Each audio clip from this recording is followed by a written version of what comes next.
All right. So today's lesson is really interesting because it talks about culture in the broadest of senses, and how people deal with living in a multicultural world, in with the understanding that we are a society that's more globalized than in any other time period. So people are going to travel, migrate far more than they have in other generations. So let's start with what is acculturation. So acculturation refers to the process by which people migrate to and learn a culture that's different from their culture of origin or their heritage culture. Now, I will tell you that when we look at the research on acculturation and think even acculturative stress, there's a decent amount of research, but it's kind of hodgepodge. It's oftentimes, you know, not as empirically grounded. So it's more self-report, anecdotal, phenomenological kind of processes. And that doesn't mean it's bad because it sheds some light into the experience. But nevertheless, when we look at the research on acculturation, it's important to understand that we haven't come to a uniform understanding of people's experience. So the second subpoint is that our findings are oftentimes vague and contradictory. And perhaps that's not a mistake. The way I see it is that it is possible that when people migrate from different parts of the world, their experience is different depending on the relative similarity or differences from their country of origin and their host nation. That's one thing. And then in addition, we also have to recognize that people migrate for different reasons. There's orderly migration, where people are moving for either educational or occupational reasons, seeking quote better life, but it's not that they're forced to leave their homeland. But we also have migratory processes when people are forced to leave their homeland. So when we talk about refugees and asylum seekers, their experience is very different than those who are on the move because of orderly migration. So while I do believe that blending into one's host nation is going to be affected by all of these things. The more similar your country of origin is, the more you're going to assimilate, the easier it's going to be to blend in and acculturate. But the more dissimilar, the harder the acculturative process is going to be. And then again, when you're forced to migrate, perhaps there's more sentimental ties to the homeland and reminiscing about what it might have been. So there might be less of an acculturative process. These are mere hypotheses on my part, but I actually don't think it's necessarily a bad thing that we have contradictory findings. So, as I said, understanding acculturative research, it's a hard topic to fully collect data on because people migrate for various reasons and people migrate to different contexts. So depending on the community that they migrate to, there could be more or less less discrimination against the individual. So it's important to understand that people who migrate from Middle Eastern, Northern African countries are more likely to experience discrimination than a European nation. Similarly, people who come from non-Western societies or people, individuals of color, are more likely to experience discrimination relative to their European nations. So it's important to understand, well, not just where people come from, but where are they going to, and how people are treated in the host nation. So these are things to think about. And it's not uncommon for people who migrate to communities that are kind of like mini communities. So you might have heard of the phrase, let's say, Chinatown. Why is there a term Chinatown? That means that there's a large pocket of individuals who are originally from China who choose to live in a certain area, or in some cases, they're relegated to live in a certain area, right? So it's possible that gives a sense of support and community, but it also segregates and creates problems related to work and transportation. But neither here nor there. I already said bullet point 3, that the more similar the culture is to the new environment, the more a person's gonna acculturate. And then this I didn't say, but people have different personalities, motivations, goals, and these internal factors could play a role as to how one's acculturative process goes. So let's look at what we call the acculturation curve, right? So the acculturation curve is a description of how people report experiencing their move to a new area, right? So if you look on the y-axis, you're going to see feelings towards one's host culture, the host nation. So that's where they move to. And then you'll see 3 panels or 3 phases: the honeymoon phase, the culture shock phase, and then the adjustment phase. So if we look at that, it's a U-shaped curve. People oftentimes start out reporting that the host nation is better. They're very happy to and grateful to be in whatever nation they're in. But eventually, you start to see culture shock, and culture shock oftentimes comes with homesickness, missing, the land, the family, the cultural experiences that one had in their country of origin. And then ultimately, we have the adjustment process, right? So where people start to develop more positive feelings as they learn to adjust. All right.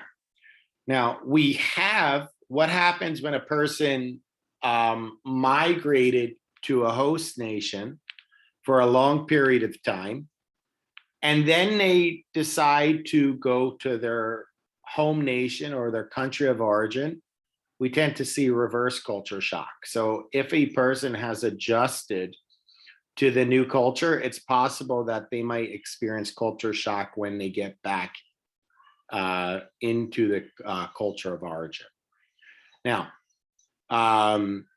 this is typically when there's some difference between the host nation and the home nation or the nation of origin.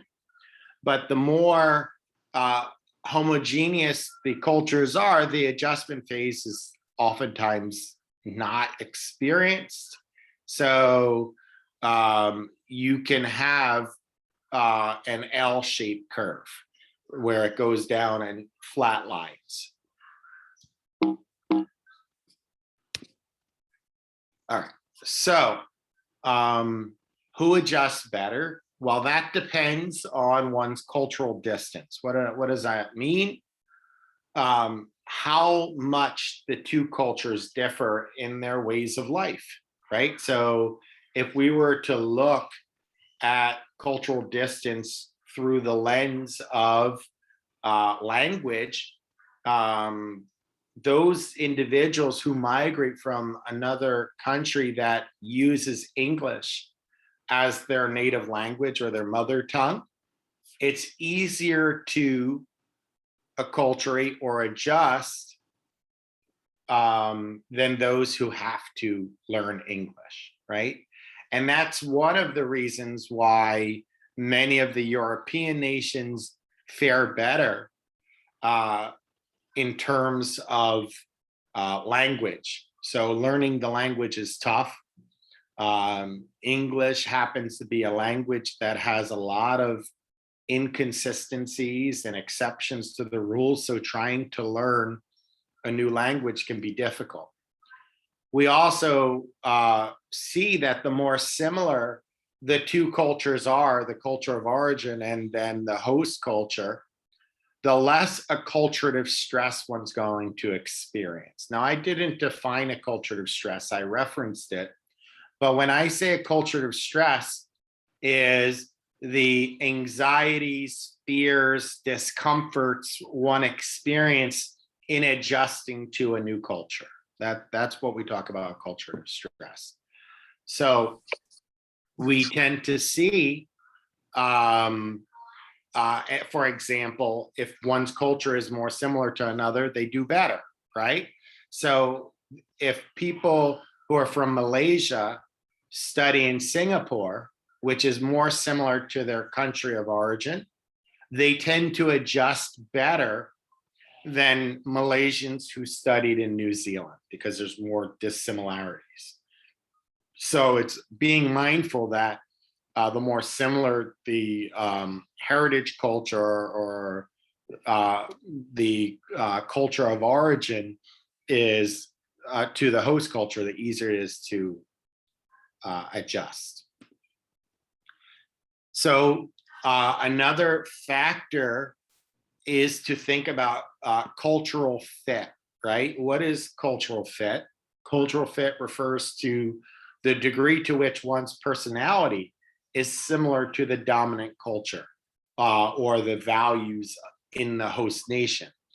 So, for example, we tend to see people who have high levels of extroversion tend to do very well in extroverted cultures such as the United States, but they struggle with less extroverted cultures. We also see people with more independent self-concepts have less acculturative stress in the United States relative to those who have an interdependent sense of self. So the bottom one is talking about individualistic versus collectivistic tendencies. So people who have more individualistic or independent self-concepts tend to do better in the United States relative to those who have more interdependent self-concepts. And it's important to understand this, that your personality matters, right? The extent to which you're going to adjust or adjust easily, it matters your personality as well. So we have to think about what are your attitudes towards the host nation and what are your attitudes towards the heritage culture or the culture of origin. If we take these aspects, you're going to see two distinct processes in a acculturative experience or strategies. So you might have seen this in other classes. John Barry is one of the leading researchers in bicultural identity. And he talks about the 4 acculturation strategies. And if you look on the top x-axis, you'll see plus minus. That just means positive and negative attitudes towards the host nation or host culture. And then you see attitudes towards the heritage culture with positive, negative.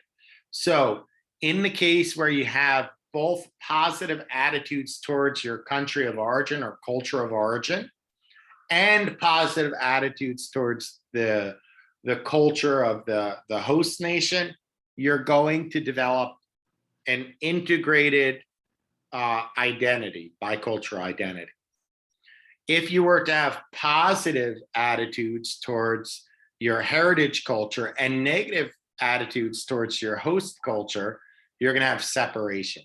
That means you're going to feel disconnected from the host nation, host culture, and you're going to have your nationalistic pride, so to speak, of your country of origin or culture of origin.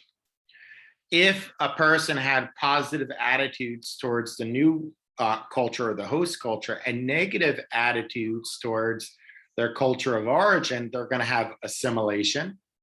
That is, they're going to try and blend into the new culture as much as possible. And they're going to shed as much of their culture of origin as possible. But you also could have the situation where a person has negative attitudes towards both cultures. And in that case, they're going to feel marginalized and feel like they don't fit in anywhere. So let's say hypothetically, a person migrated from Hong Kong and they didn't feel entirely connected to the collectivistic culture that's part of Hong Kong, but they didn't feel like they fit into the US culture. They might feel I'm not enough of a Hong Kong identity and I'm not enough of a US identity. Where do I fit, so to speak? Well, sorry, my slideshow just popped out. All right. So again, I went through this, but integration is where a person blends the two cultures. They attempt to practice as much as possible with the host culture while holding on to their heritage culture. We tend to see this a lot with people who are first generation, but have been in the host nation for a while, right? So if a person has developed an integration of the two cultures, they're going to experience the least a culture of stress as possible, and they're going to most successfully navigate the cultural experience they're part of. Marginalization, as I said, was when you had negative attitudes to both cultures. This is rare, but it can occur, right? So if a person, let's say, grew up, we call these third culture kids, they grew up in different cultures across childhood, and then they come to a host nation, host culture, they may not feel as though they fit perfectly into anything. And that comes with a lot more anxiety and stress. Assimilation is just trying to fit in with the new society, and separation is trying not to fit in with the new society and maintaining your heritage culture. All right, so these are your four acculturative processes when we talk about bicultural identity. So if we see a host nation express negative attitudes or prejudice towards a particular group that one comes from, that is likely going to create more separation or marginalization, right? So these individuals are more likely to not want to be part of the new culture, because the new culture is rejecting of them, right? So in that case, they're gonna really distance themselves from the new host culture. So we also have to be mindful of financial matters, socioeconomic matters. People who have lower socioeconomic status tend to report more separation and marginalization due to not feeling supported and frustrations towards the host nation. Now, indigenous communities have a similar issue, right? Because they feel like they've been stripped of their identity. So if we have a culture that promotes diversity, inclusion, accepts a multicultural worldview, then you're going to have the opposite. You're going to have more integration, positive feelings towards both cultures, or assimilation, positive feelings towards the host culture. So, is it good to acculturate, right? So far I've talked about culture as if, like, you know, you have the best experience when you blend in, but that's not always the case. I see someone commented that they went through a feeling of separation when they moved here. Yeah, that to me makes sense, especially if you felt discriminated, rejected, or persecuted. You're going to want to separate in a protective sense. So let's dissect whether acculturation is always good a little bit further, right? So here's an example of where acculturation could be less positive, right? So the longer one stays in the United States, the higher the rates are for obesity. And of the industrialized nations, we have the highest obesity rates in the United States. So what can we attribute these changes in obesity to? It's a change in, dietary practices. Many cultures have, you make your own food, you eat with the family, whatnot. Whereas in the United States, it's kind of a lot of eating on the go, fast food, whatnot. So we can see a lot more obesity there. Now, if we were dealing with Japanese immigrants, we also see that if they rejected their heritage culture, they were at greater risk of coronary heart disease. Now, you might say, well, why would a person from Japan reject their heritage culture? And I was faced with this question too. And then I went to a museum in San Francisco, and they had an exhibit called "The Propaganda in War," and there was a side where it had, the garb, the kimono that people would wear, and then it would have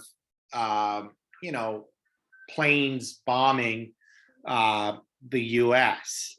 And these clothing articles were donated, and people reported they donated it out of shame or embarrassment due to what happened in World War II. So it's possible that if a person feels that their nation of origin has done some historical mistake that they can't embrace, they're going to go to the opposite and try and adopt the values of the host nation. But in this case, Japanese individuals tend to have low rates of coronary heart disease, but if they adopt the US values, they have exceedingly greater risk of heart disease.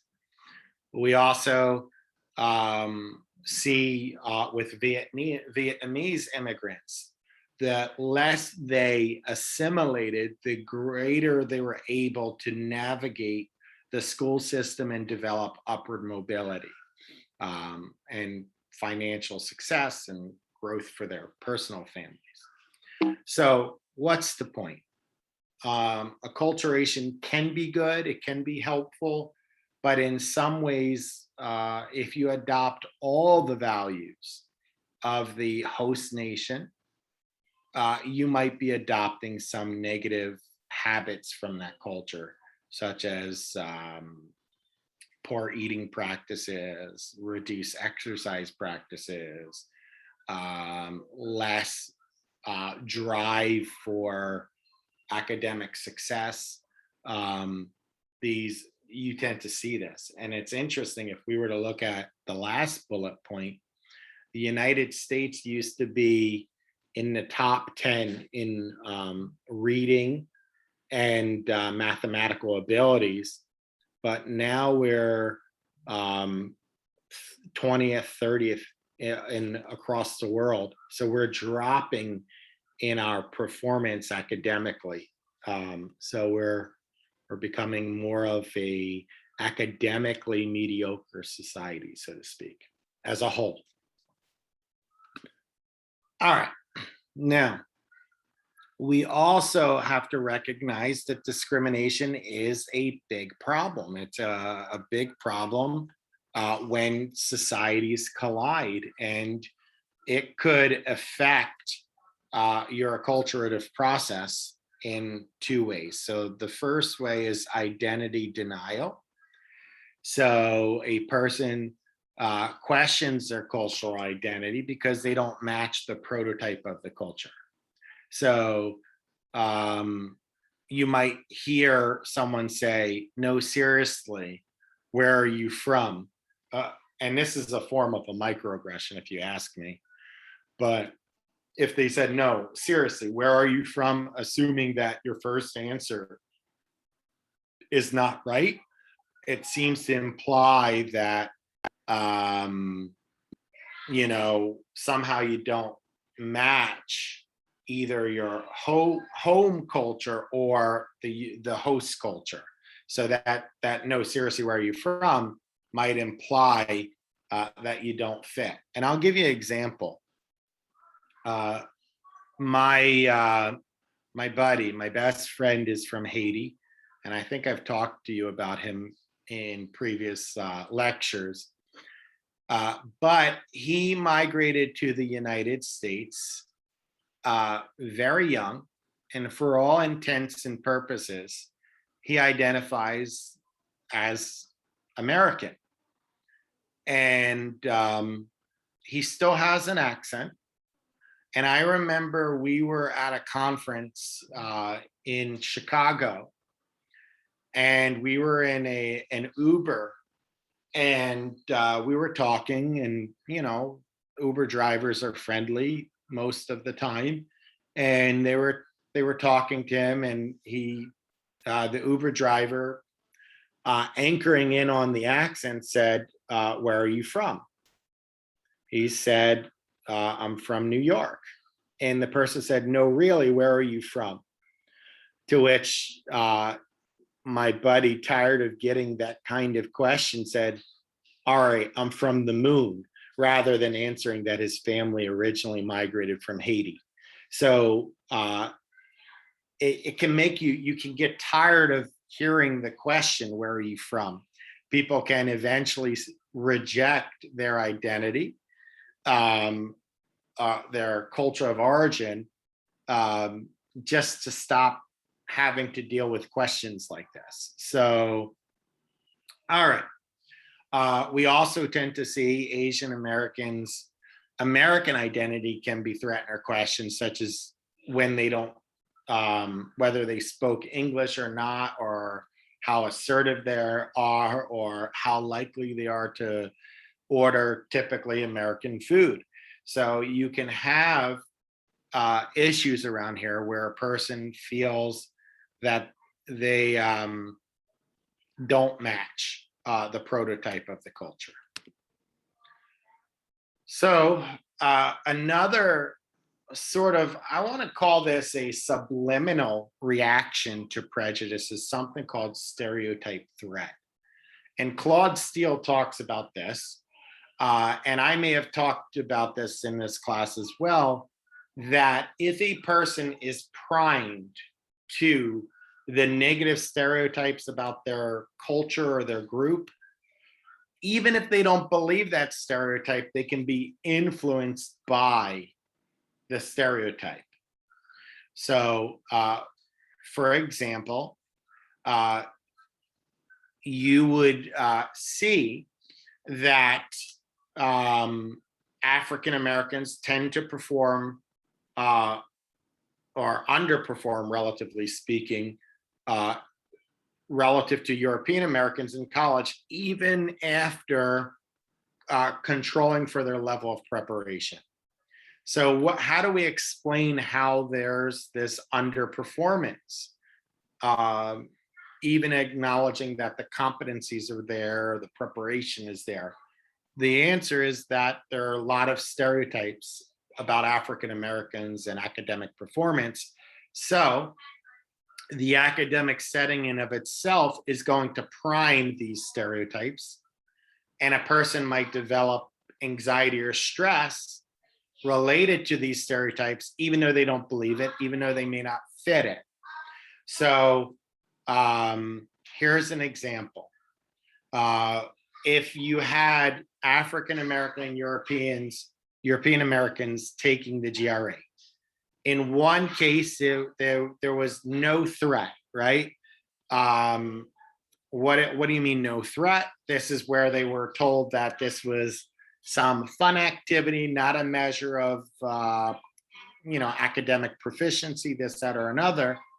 And then in the other condition, they said, oh, this is the GRE, it's measuring your academic proficiency. You can see some really interesting scores. So when the race was primed, right, as we're going to be measuring academic performance, the stereotype about the underperformance for African Americans relative to European Americans was triggered. And we tend to see, look at the performance, so the items solved. We see 4 items solved when race was primed in African American or Black subjects, and we saw 10 items solved when we were dealing with white or European American subjects. But if you gave the same test, and instead of saying this is a measure of your academic performance or academic proficiency, you said it was a fun test, just do the best you can, you will tend to notice that actually African American or Black subjects tended to perform better than their white or European American subjects. And that's interesting, right? Because what changed when it wasn't a measure of your academic performance? We see that African Americans tended to perform much better. We also see that when it wasn't based on competition, Caucasian Americans or white subjects tended to settle in. Now, but the difference, here's the biggest point though, the difference between white subjects was about 2 points, right? 2 items solved. Whereas the difference between Black subjects was about 5 items solved, the change. So that tells you that African Americans or Black subjects are primed with more stereotype threat related to academics relative to their white counterparts. So that's a big finding. We see this, the same thing, and now you control for different things. In this case, they controlled for SAT scores. What does that mean? That these people taking the GRE had similar GRE scores. Pardon me, had similar SAT scores. So they started out comparable, and now we're testing them. In one case, we're priming academic abilities, one case we're not. We see a similar thing with gender and mathematics. We see females tend to underperform relative to males in mathematics when they're told that this is a measure of their mathematical ability, even in math majors, versus when they say, hey, here, do the best you can. This is not there's no comparison being made. There is no implication on your mathematical abilities. Females tend to do better. So it's interesting.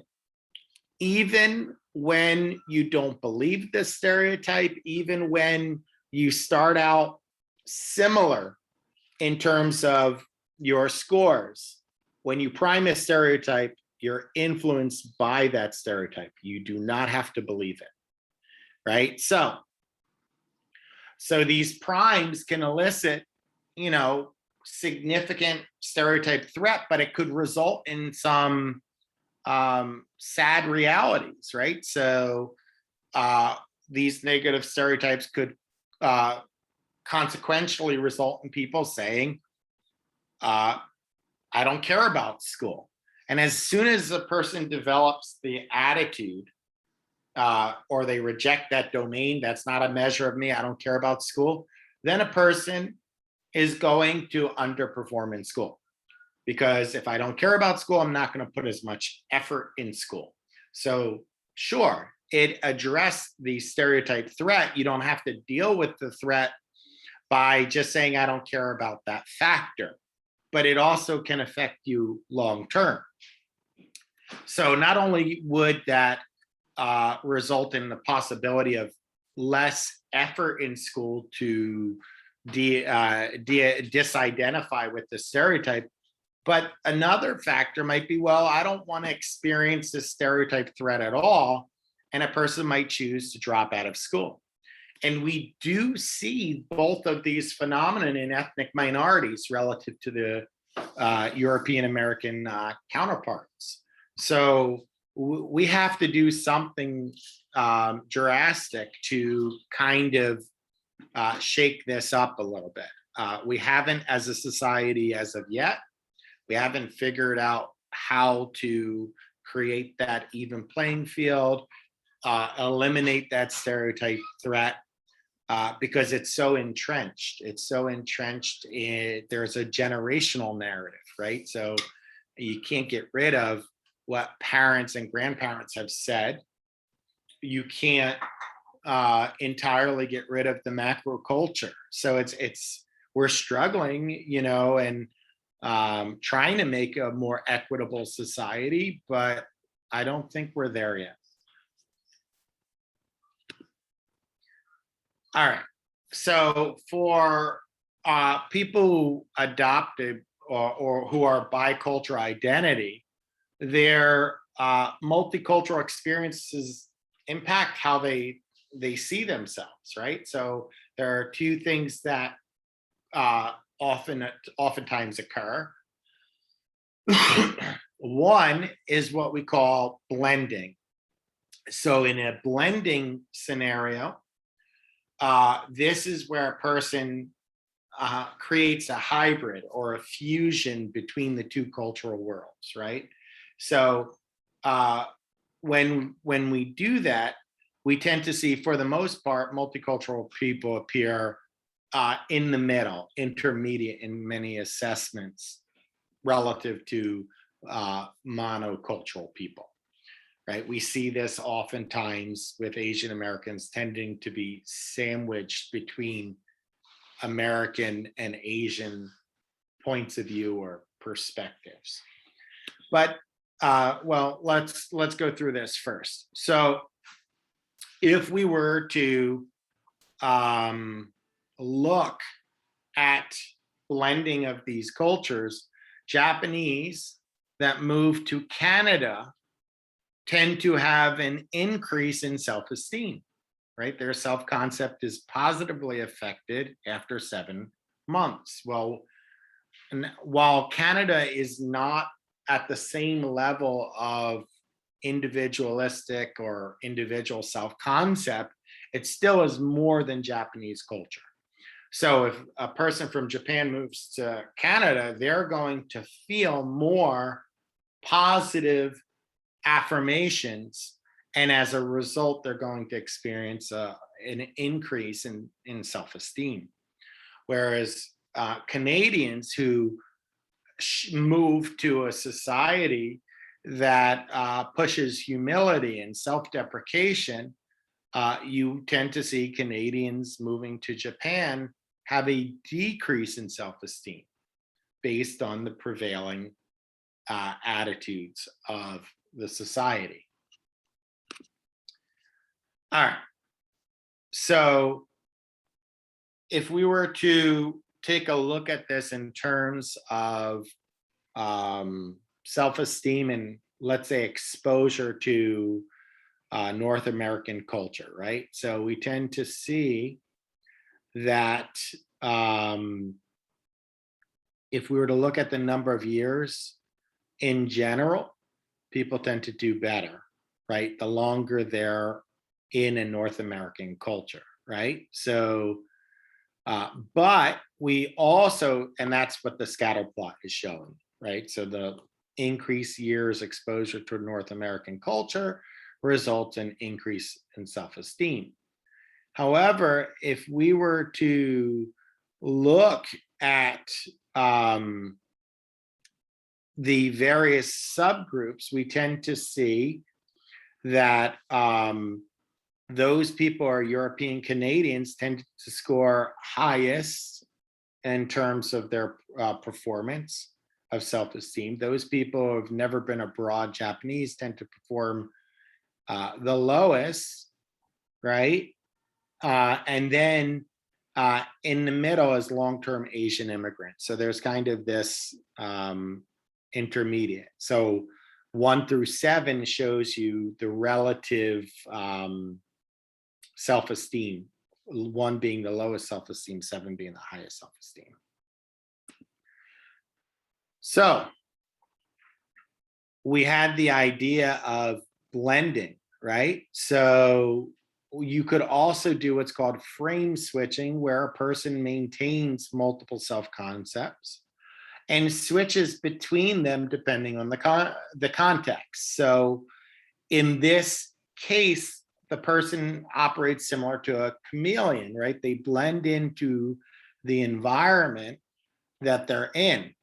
And when put into a different environment, they shift their appearance, right? So rather than blending the two self-concepts, there's a switching between the two, right? So we call this a network of ideas, right? So you have different networks of ideas, and in one context, you might behave one way, in another context, you might behave in another. Now, code switching, which many people have heard of, is a description where a person, this is a form of frame switching, right? Where people who are inner city African-American children tend to learn to switch between their behavior in mainstream society versus stereotypically what's called on the street. So when hanging out with their friends, they might behave more naturally, but when in a job interview or in a workplace, they might speak or act similar to the mainstream society. Again, and somehow this is an implicit bias, if you ask me, the need to switch your dress, your speech to fit the mainstream society.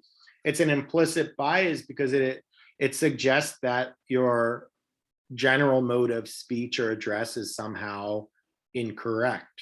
But people do code switch because people want to fit in, and people want upward mobility. People want to be successful. So people play the game to fit in with whatever society demands of them. So this is code switching. I do believe that many of you either experience code switching or you've heard about code switching. So this is not a new idea. Now, so we have to be mindful that there are also subcultures in the United States. So you have to deal with frame switching as it relates to not just the macro society, but also the subcultures. And I believe earlier in the semester, I talked to you about the different value systems of individuality versus collectivism based on the geographic regions of the United States. And we tend to see there are differences in parts of the United States. So there are these subcultures within United States. So we do see frame switching from one society to another, one subculture to another. So what happens, right? What happens? Well, you're primed of some cultural idea, which forces you to speak or act in a different, or even dress in a different style. So if I were to move to a rural city in Wyoming and dress the way I am, I would probably feel out of place just by the way I'm dressed. Whereas in, coastal, whether it be West Coast or East Coast, I would feel less of a pull to change my attire. So be mindful that the priming, it nags at you, and it might force you to switch between one speech, thought process, or dress code. All right.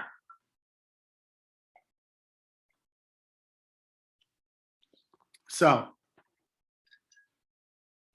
it's interesting. There was one study where people from Hong Kong were shown images of Western ideas and Chinese ideas, right? So they primed Mount Rushmore, Statue of Liberty, and then they primed the Chinese dragon and the Great Wall, right? So very clear symbols of one's national identity, right? Or Western identity or non-Western identity. And then they were given other things that were not related to a culture at all. They were neutral. So you can interpret things from an either external or an internal point of view. So an external, here's a relatively neutral perspective. An external attribution would say, well, the fish is being chased. Now, what do we mean external? External to the red fish, right? So in that case, if you take an external attribution, then the red fish is being chased by 5 purple fish. Whereas if you did an internal attribution, then the red fish is actually leading the other fish. So what did they find? Well, if you were shown a school of fish with one fish ahead and asked, well, why is that one fish swimming ahead of the others? We tended to see that participants who were primed with Chinese ideas tended to use more external attributions or something about the collective unit or the pack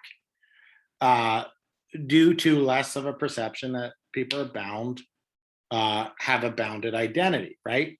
Whereas if people were primed to more Western ideas, then there's more of an internal attribution. So it's something about the uniqueness of that fish, something special about that fish, and therefore that had a greater impact of their dispositions. So it's interesting, something as simple as explaining what one fish is doing to another. If we were to prime Western values, we're going to get more individualistic attitudes or more internal attributions. If we prime Chinese ideas, then we're going to get more collectivistic or external attributions. All right. So, and with the neutral prime, the attribution was neutral. With the American prime, the likelihood of making an external attribution that the fish is not leading, so to speak, was very, very low. Whereas with the Chinese prime, it was very high. So you could see in the turquoise, so to speak, this was more of an external interpretation, right? More of a collectivistic attitude. Whereas in the green, you tended to see more of an internal attribution and more of an individualistic attitude. All right. So when we think about it, frame switching depends on what's important, right? In terms of bicultural identity integration, right? So if you have high bicultural identity integration, that means you're going to see the two cultural identities as being compatible. You could live with both, you can use both, so you can switch between both without any problem. But if you have low bicultural identity integration, then you feel like you have to choose between one or the other. Then you get more of the separation marginalization if we were to go back to Barry. And then the idea of frame switching between the two identities is much more difficult because you see them as not compatible or in conflict with one another. Okay, so let's look at some other primes that have demonstrated similar evidence for frame switching. So if we had people speak in one particular language and ask questions or report responses to self-concept related to that language, we tend to see patterns of your responses on your questionnaire are consistent with the overarching value system of the culture of the language you're speaking. What do I mean? So if a person was speaking Chinese and answering a questionnaire in Chinese, they're going to be primed for more Chinese self-concepts, and you're going to report more Chinese-based self-concept or self-identity attitudes. Now, versus if you were doing that in English, you would see that a person who also speaks Chinese but answer the question in English are going to answer from more of an American or a European American self-concept. All right. So from a neurological point of view, a neural network or cognitive point of view, we tend to see priming ideas in anyone, whether you come from a single culture or monocultural or multicultural identity. It creates these associative networks. So having multicultural identities, it's going to prime more of these issues. But even if you didn't have a multicultural identity, it's going to create different pathways in the brain. All right, what about creativity? So we tend to see traveling and seeing different parts of the world results in creative endeavors. So many creative people develop some of their most famous work while being abroad, right? So Vincent van Gogh, right? He's from Amsterdam, but he did a lot of his training in France, and you will see some of his greatest paintings are from his time in France. So how do we explain this? Well, one idea is that adjusting to life in another culture allows you to see the world through another perspective. So benefits of multicultural contexts include an integrated complexity, willingness to blend things together, trying to understand different points of view, different attitudes, and that integrative complexity results in creativity. All right. So we have, obviously we have studies that we do this. So if we wanted to study the effect of adjustment on creativity, we could do a study. And in one particular study, people were randomly assigned to imagine that they were adapting to a foreign culture. A second group was randomly assigned to imagine that they were observing a foreign culture. And then a third group, which is the control group, was told nothing. They were just given the exercise. And then they were asked to draw an alien. And what we found was that people who had been primed for foreign exposure, whether observing or being part of a foreign culture, tended to draw more creative aliens versus people who were given no instructions other than to draw an alien. So these are examples of drawings. On the left, these are drawings that you would see more often in the control group.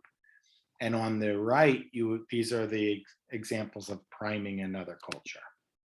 So, as I said, those who were asked to think about adapting to a new culture were far more creative. Those people observing another culture, they didn't have the same degree of creativity.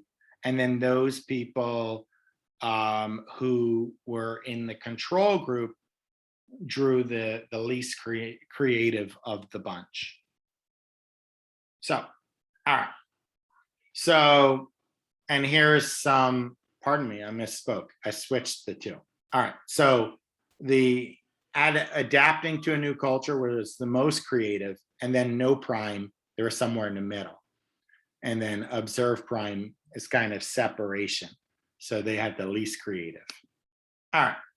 And that, my friends, is today's lesson.